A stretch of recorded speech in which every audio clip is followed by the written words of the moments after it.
तो हेलो दोस्तों, एक बात तो आपको पता होगा कि सबसे बड़ा चेंज 8th से 9th के जंप में आता है। बट कोई बात नहीं, हम हैं यहाँ पर। तो चलिए शुरू करते हैं हिस्ट्री का पहला चैप्टर, जिसका नाम है द फ्रेंच रिवॉल्यूशन। हम तो टॉपर्स।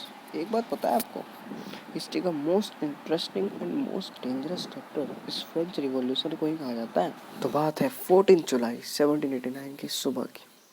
राजा ने एक अफवाह फैलती है कि राजा ने अपने सैनिकों को भेजा है सिटी में हमला करने के लिए। तो सारे लोग सोचे कि ऐसा कैसे हो सकता है। तो फिर सारे लोगों को फिर विश्वास हो गया कि सही में ऐसा ही है।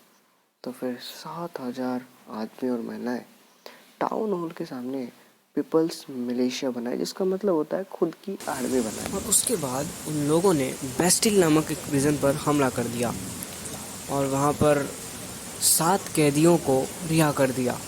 और उसके बाद फिर वहाँ के सारे हथियार लेके वो लोग राजा से बदला लेने चले गए। और जितनी भी चीज़ें मैंने आपको अभी तक सुनाई है ना, इन सब का कारण है प्राइस बढ़ना, मतलब महंगाई बढ़ना।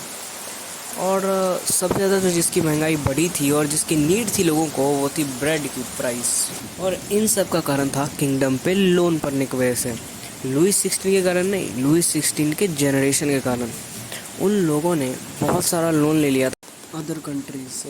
एंड ट्राई तो कर रहा था लुइस 16 इस लोन को ख़त्म करने का, बट गलत तरीके से। उसने क्या किया, 3 स्टेट बनाए। स्टेट होता है कि लोगों को डिवाइड करना। स्टेट का स्पेलिंग था ESTATE।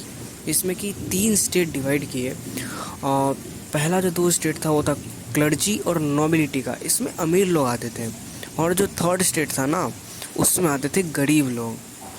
और लुइस 16 टैक्स सिर्फ गरीब लोगों से लेता था, मतलब थर्ड स्टेट से ही लेता था। थर्ड स्टेट में बिजनेसमैन सब भी आते थे और बहुत सारे ज़मींदार भी आते थे, और उन्हीं लोगों से सिर्फ लुइस 16 टैक्स लेता था, जो कि गलत था। और क्लर्जी और नोबिलिटी को कोई भी टैक्स भरने की ज़रूरत नहीं थी।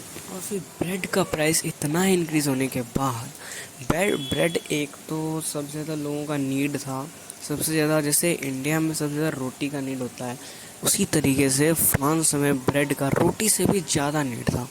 फ्रांस बेसिक चीज़ था जीने के लिए।